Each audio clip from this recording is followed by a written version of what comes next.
Erokamano kuom rango video wa makawuono. Ka in wendo wakwayo ni mondo subscribe kendo iwenwa comment piny kanyo. Kawuono wakelonu trending topic as usual. Koro atero straight to the video.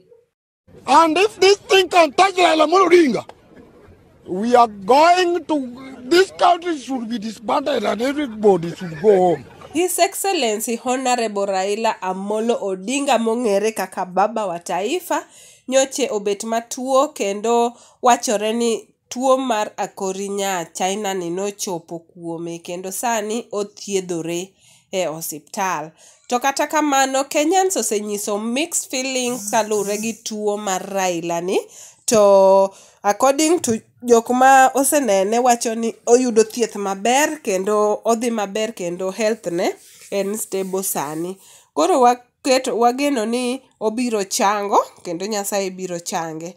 To kata kamano adwa play nu clip mondo unene gima onagini nowacho ka kori ni oseyudo jakom. Eroneuru. Finally, let me tell Raila Amolo Odinga, now we are with you. We are following you. We are dying with you. And I made sure that the gospel is hard. Bueno, kendo wageno nu dhi bedo godiochieng' maber. Nyaka chieng' machielo, bye.